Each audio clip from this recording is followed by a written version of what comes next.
Welcome to Grew with Portia, the podcast that uncovers the hidden treasures within grief. I'm your host, Portia the producer, and I'm inviting you to join me on a transformative journey where we will exchange laughter, of course the best medicine of them all, reflect on cherished memories. Remember that time that the little boy grabbed my hand instead of his mother's at the amusement park? Yikes. And of course discover gratitude while navigating one of life's hardest challenges, loss. So get ready to grow with me, Portia the producer. Let's dive in.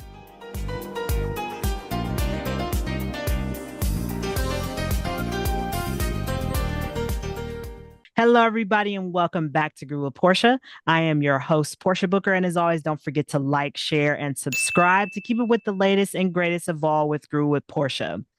One of the things that I do every day, and I've shared this with all of you, that I'm big on gratitude. Even on the days that are very trying, we know that there's a lot currently going on in the world, and it really tests our emotions. But I even take a moment to be grateful for those things, right? I take a moment to be grateful. A couple weeks ago, I had some car troubles, and I found gratitude in the fact that my car had an issue before I got on the freeway, right? Because it could have happened right there on the freeway. I could have had a 10-car pileup behind me, and you wouldn't have heard from me again. So we never know how sometimes a little pain inconvenience can be the best blessing of our life. So today I'm joined by an individual who is no stranger to chronic pain. He is a resilience coach and also the creator of the framework, Plan to Be Your Best. So welcome to Groove with Portia, Mr. Rick Cram. Rick, how are you today? So good to be with you, Portia. Thank you so much. I've been looking forward to this. So am I, Rick. I know that we were connected over LinkedIn. I believe you were a guest on Dave Roberts' podcast. It's kind of how we were connected. So, Rick, as I mentioned, you're no stranger to chronic pain. And I think this kind of transpired for you after a football injury and 7 surgeries. And I'm curious, Rick, for you, how did you know that Plan to Be Your Best was something that needed to come into existence, not just because of what you went through, but the possibility of how it could help others along the way? Great question. Wonderful question. It goes back to the beginning of Plan to Be Your Best. I had already had the 6th surgery in 2099, or actually 1999. And that was a total knee replacement. I had 3 surgeries after the injury and then 3 more surgeries in my late 30s. At this particular point, and now we're at 13 years ago, the federal home loan banks came to me and said, Rick, we need a leadership program for our annual management meeting. We're going through challenges that we've never seen before. And the leadership there knew of my experience with resilience. They knew of my experience with leadership and being a strategic communications advisor. So I put together for them a program that would show them how to lead themselves and their teams through tough times, and no matter how challenging things might get. As it was coming together, I realized this is what I need for myself. It was a combination of everything that I've learned through the 6 surgeries.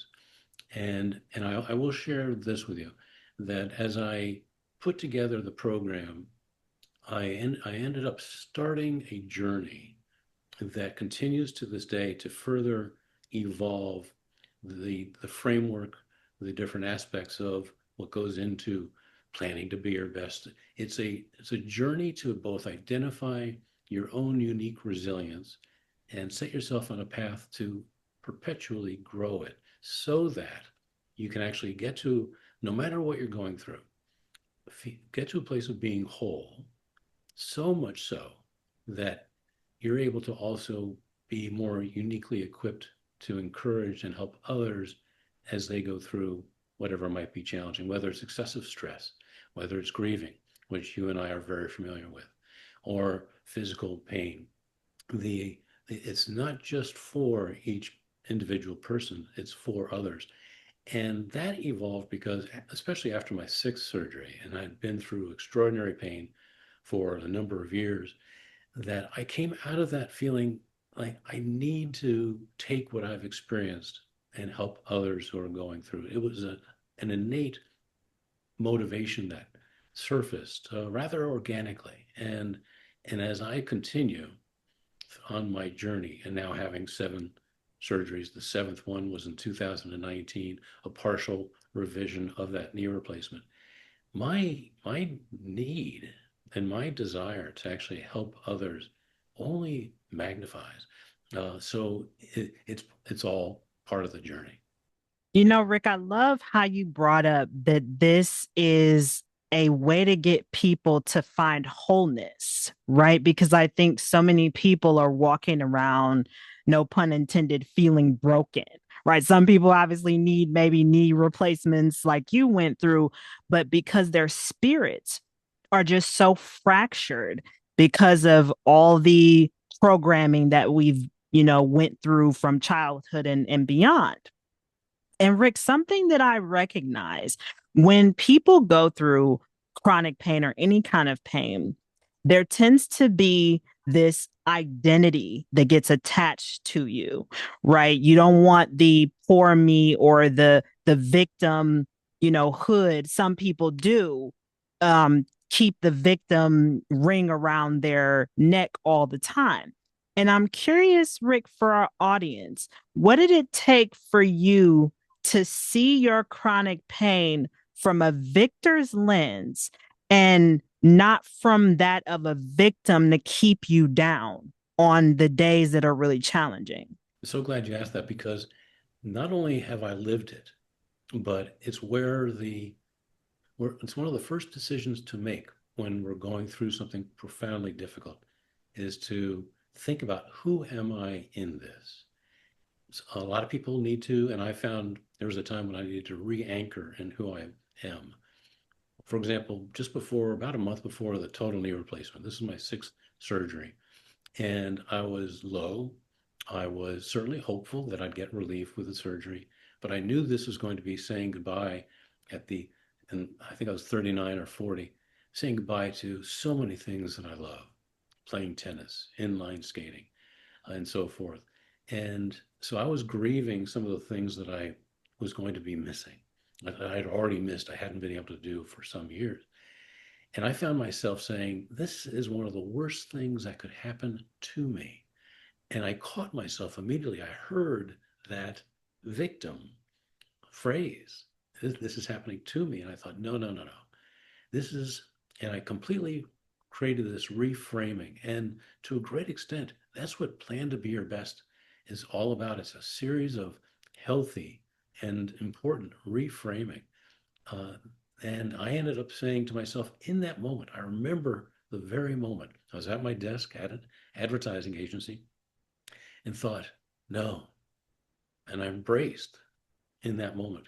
This is one of the biggest and greatest things that's ever happened in my life that I will experience. It's not happening to me, it's happening that I'm experiencing.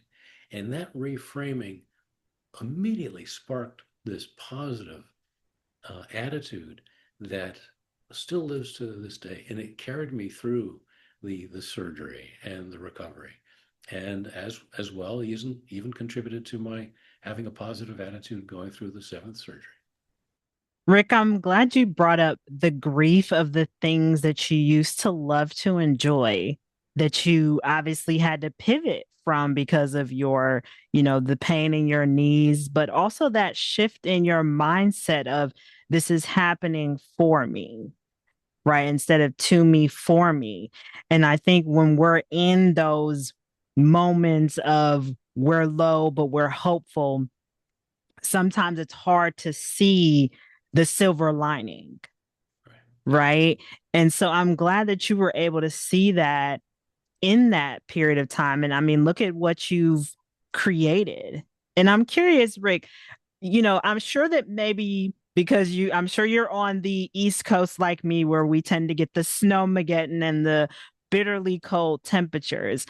I'm curious, on the days where the pain is a little unbearable for you, what's either a mantra or something that keeps you going? What's that oil that keeps you continuing to go forward, even on the days that, you're feeling hopeful, you've got this great framework, but sometimes you're just like, I'm tired. Tired. In fact, I've been having that kind of day today, and it's actually every day. I will tell you, to answer your question first, it is a matter of a set of I am statements, just as your Mm, identity.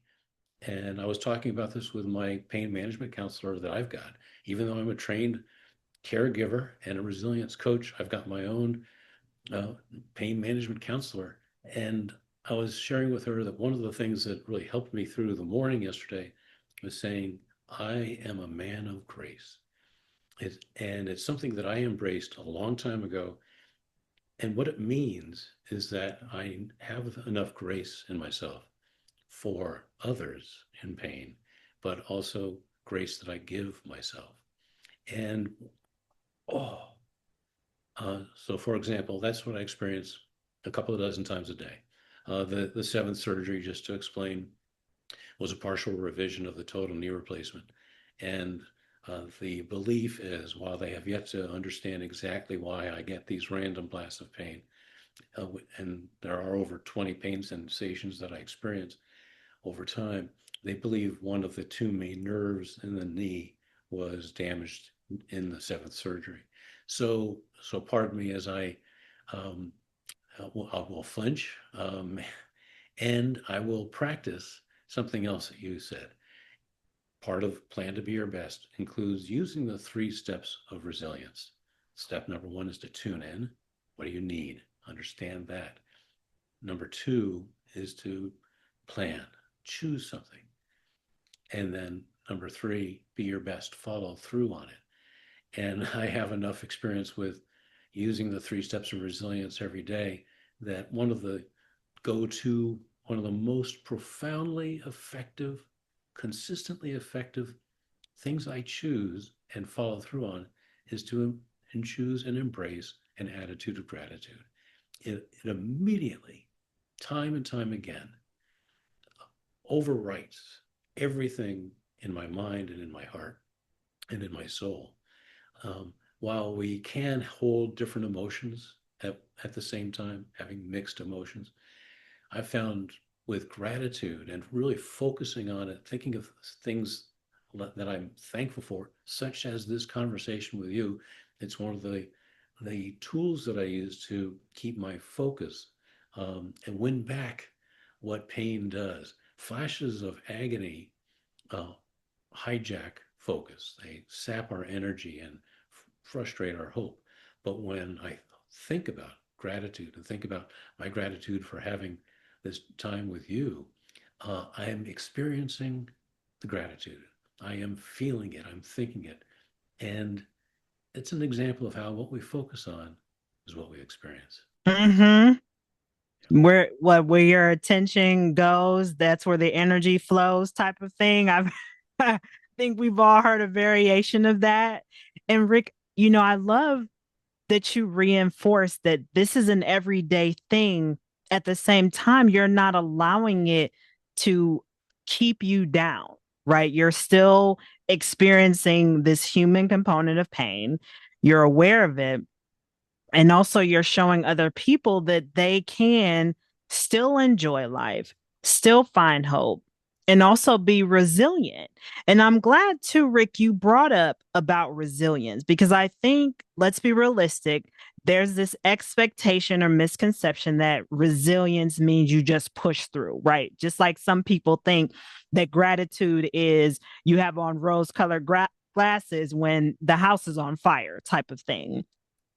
And I'm curious, Rick, for our audience, how do you help them, especially those who you can see have a resilient spirit, stay grounded and also make decisions that are truly reflective of who they are and not the societal narratives? Oh, wonderful question.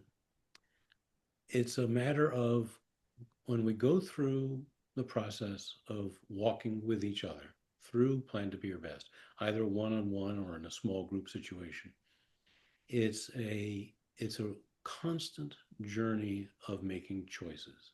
The Plan to Be Your Best framework, walking through what are called the eight paths of intentionality. They're called that because I found that the level of pain must be matched by the level of intentionality. And right there, it begs the question, okay, so how do I become intentional? And it's something to practice. It's something to ways of sparking something that's so profoundly important, that is our curiosity, and bringing to the journey everything from all right, all the questions that you've got, the questions that I know are worth asking. For example, and to your point, during those first three surgeries, during those years after the football injury, I did a lot of fighting. I did a lot of pushing through. And there was a tremendous amount of bitterness. There was a tremendous amount of what I was experiencing. The whole person experience wasn't getting cared for, wasn't wasn't raising questions, wasn't looking for how do I be resilient? How do I already had resilience, but I didn't know with something that was so new, so unique, so profound, and so overwhelming, it required a whole new, very fresh level of purpose, level of intentionality. So I would say, having experienced that, and then learning through the fourth, fifth, and sixth surgeries how to start exercising and growing my resilience, those contributed to developing this framework, and and also realizing it is a journey. You mentioned grieving. I grieve sometimes every day, and I do it willingly. I have to survive and thrive this until I find some kind of relief. I have to love more. I have to be graceful more. I have to do so many different things so that I don't push through. You might have heard recently, and I talk about it often because I think this is so essential. I am suffering this. I live to a great extent with a considerable amount of desperation, and now I have for over 6 years. But there's another definition to the word suffer, and that is to allow. I There was a stretch of a few weeks in January, just a few weeks ago, when it was as if I would have blasts of pain like you saw earlier, and it would just go through me like I'm water. It was like a wave just coming across the shore and disappearing. The energy in that wave was gone. It was dispersed.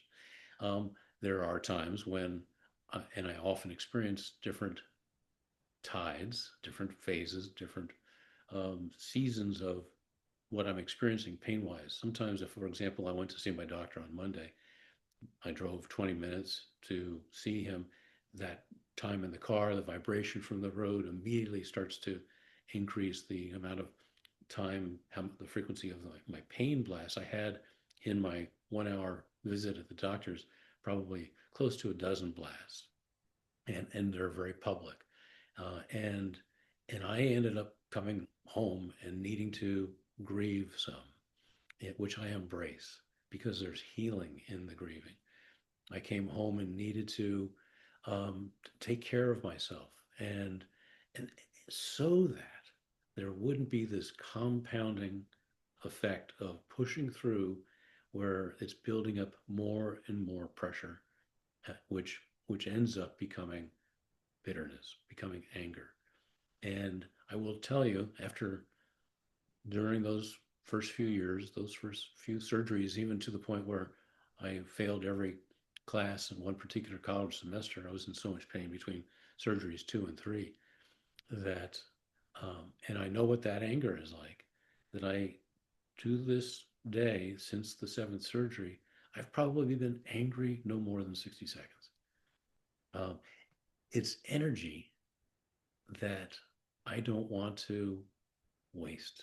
It's energy I need for true resilience. Rick, I love how you said that. You 60 seconds, right, of just pure anger, bitterness, probably, if you're near a rage room, you can, take a bat to the TVs and all that stuff, but 60 seconds where so many people that's their whole life, 60 years of the anger, the resentment, the bitterness.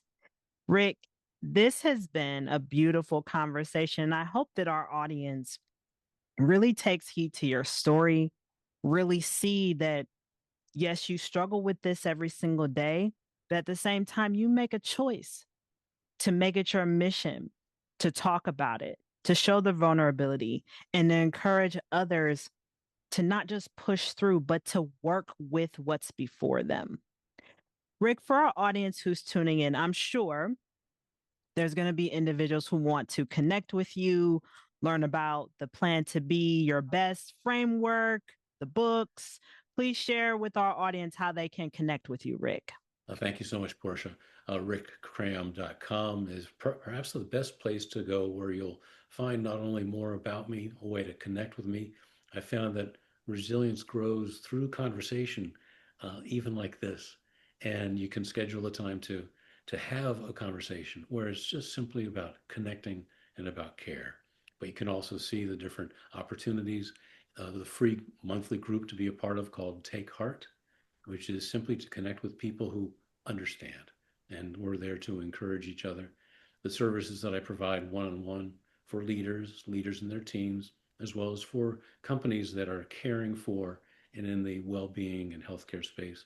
Because the more I can help them with their strategic communications, the more it helps fulfill my purpose. And if I may just say, my purpose is to encourage and equip you to plan to be your best as you navigate pain, to find a resilience when life requires more, and to get you to a place where you're uniquely qualified to extend the same to others. Well, everybody, as you heard Rick, you can go to rickcram.com. If you forget, Google is your friend. You can just Google his name, and I'm sure that you will find him and his website and different ways to connect. Well, everybody, that was Mr. Rick Cram that you heard from today on this episode of Grew with Portia. And that concludes our conversation for today. And until next time, everybody, peace and hair grease, everyone.